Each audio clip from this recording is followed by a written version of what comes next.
Sidang kode etik profesi Polri terhadap mantan Kadif Propam Irjen Pol Verdi Sambo hari ini berlangsung mulai pukul 9:25 pagi tadi. Sebelum tadi jeda sudah ada 3 saksi yang diperiksa dari rencananya ada 15 saksi. Tentunya ini sidang akan terus berjalan. Kita akan nantikan bagaimana kelanjutan dari sidang ini termasuk juga bagaimana hasil akhir nanti vonis yang dijatuhkan kepada Verdi Sambo. Untuk bisa memberikan pandangannya sudah hadir di samping saya Bang Martin Simanjuntak selaku kuasa hukum dari Brigadir Yosua. Selamat malam Bang Martin. Selamat malam Mbak Putri. Baik. Selamat malam pemirsa TV One. Ya, Bang Martin, nanti kita akan tinjau mengenai hal ini termasuk juga nanti akan ada narasumber-narasumber lainnya. Sebelum saya kenalkan para narasumber lainnya juga akan memberikan pandangannya. Saya akan bawa Anda untuk bisa melihat kabar ini mengenai mantan Kadif Propam Polri Irjen Verdi Sambo yang menjalani sidang kode etik di Mabes Polri pada hari ini. Verdi Sambo dihadirkan langsung dalam sidang yang digelar secara tertutup. 3 orang saksi telah menjalani pemeriksaan dalam sidang etik ini. 3 orang itu adalah Kuat Ma'ruf, kemudian Bribka Riki Rizal dan Baradae alias Richard Eliezer.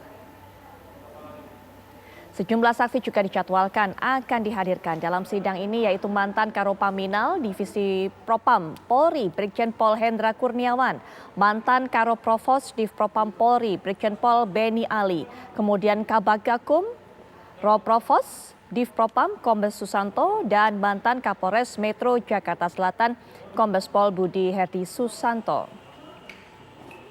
Bagaimana kemudian perkembangan sidang etik Verdi Sambo ini?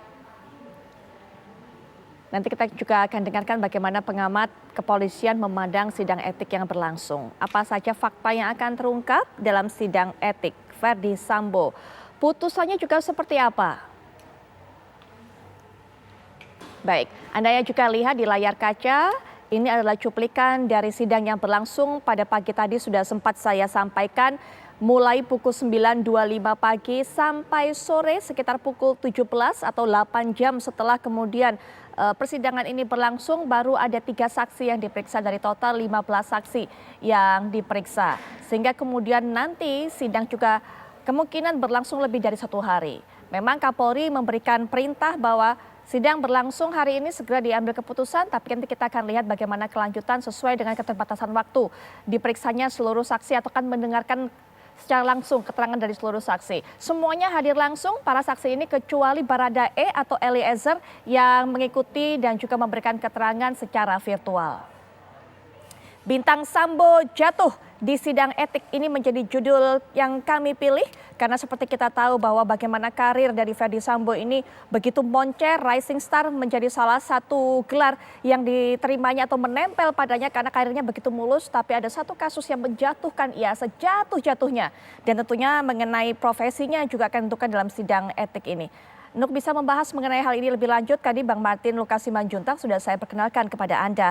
Kami akan bawa Anda juga untuk bisa mendengarkan pendapat narasumber lainnya. Sudah bergabung juga secara daring Bang Saur Siagian, inisiator tampak yang juga merupakan salah satu pihak yang melaporkan Verdi Sambo ini kepada Div Propam. Selamat malam Bang Saur.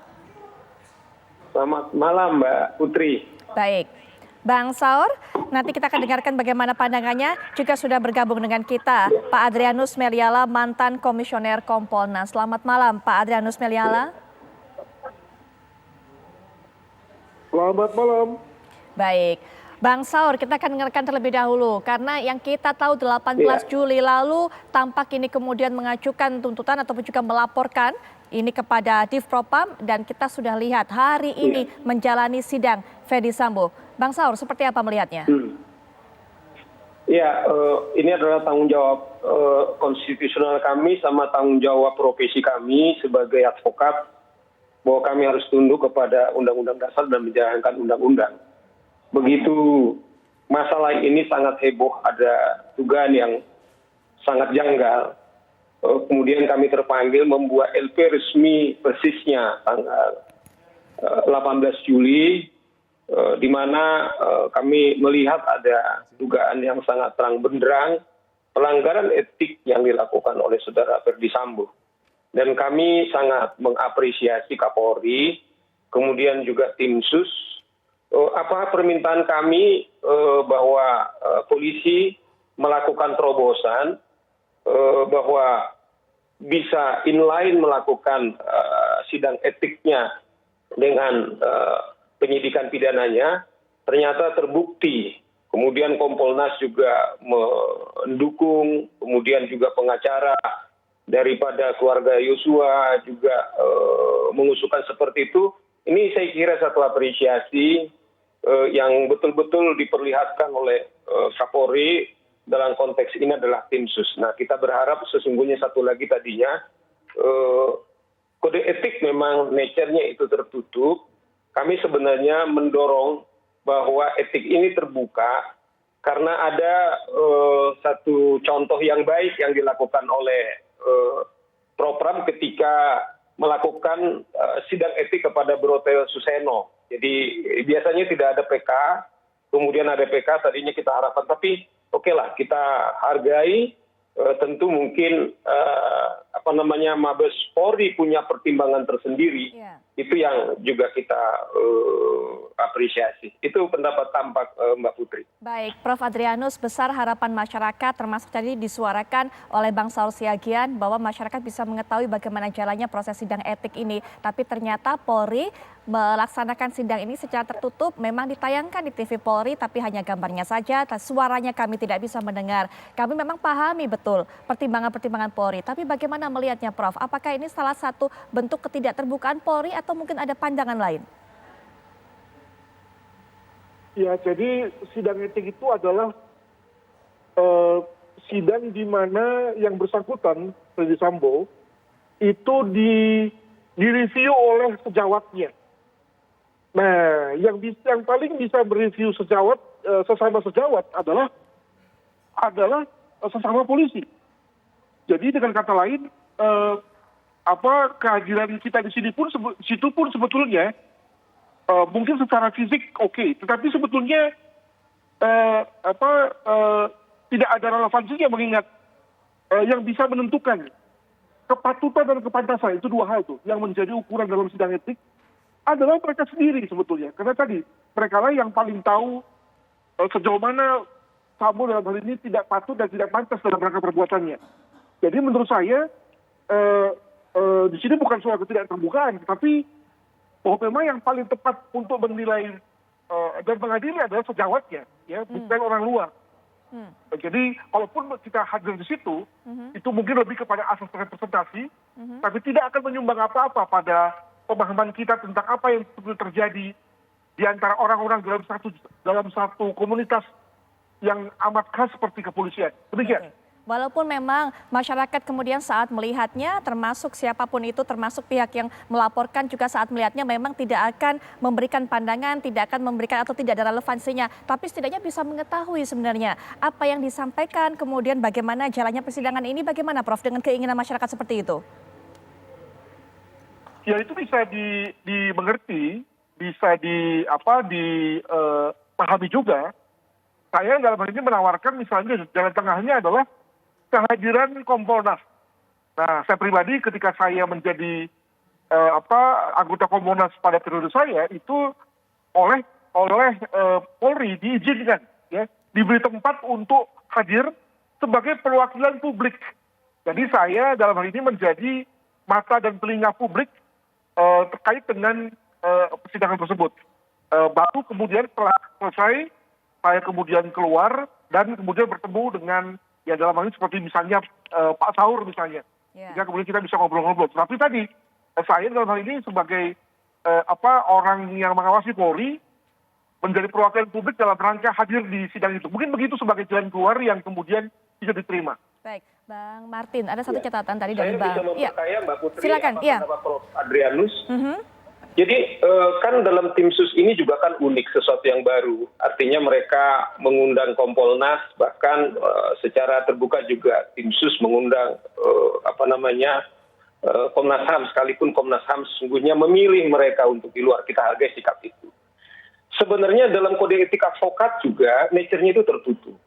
Tapi ada satu kisah dulu, ada pelanggaran kode etik pengacaranya Tommy Soeharto dulu, karena itu sangat heboh, sangat mengundang perhatian masyarakat, kemudian advokat mengambil keputusan bahwa kode etik itu kemudian terbuka. Nah, apalagi ini kan polisi negara Republik Indonesia. Katakanlah misalnya tampak bukan pengacara langsung misalnya seperti Martin atau Komarudin. Kami itu adalah mewakili profesi kami dan mewakili publik. Jadi tidak pihak yang sesungguhnya advokat menjadi advokat pengacara. Nah pertanyaannya adalah karena memang polisi ini bukanlah didesain untuk kepentingan polisi semata-mata, tetapi kepentingan kita publik, negara Republik Indonesia, saya kira di situ. Tadi saya berharap misalnya sekelas Prof. Adrianus, karena dia bukan saja sangat mumpuni sebagai akademisi misalnya, atau pernah dia Kompolnas, nah paling tidak ini mewakili, atau kalau tidak diizinkan misalnya, tetapi ini bisa diekspos oleh publik. Karena ingat Mbak Putri, kasus ini terbuka, kita ingat bahwa ini karena dibongkar oleh netizen, karena dibongkar oleh publik. Seperti saya bilang, publik kemudian mengembalikan martabat kemudian polisi karena kebohongan yang mereka desain kemudian gagal, tetapi karena publik tidak menyerah, media tidak menyerah, kemudian terbuka. Jadi dengan alasan itu mestinya tadinya kita pikir kode etik ini simbolik ada terbuka. Jadi kalaupun misalnya seperti dibilang Prof. Adrianus tidak apa-apa, tapi media paling tidak mewakili kita untuk mendapatkan informasi publik misalnya karena tidak ada rahasia polisi itu cara kerja-kerjanya apalagi dalam konteks penyidikan terbuka mestinya tidak ada. Itu dari awal kita dorong. Baik.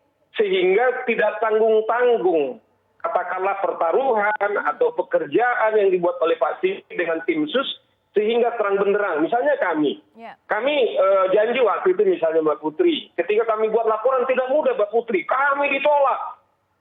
Bahkan mempertanyakan waktu legal standing kami. Legal standing kami adalah negara hukum wajib.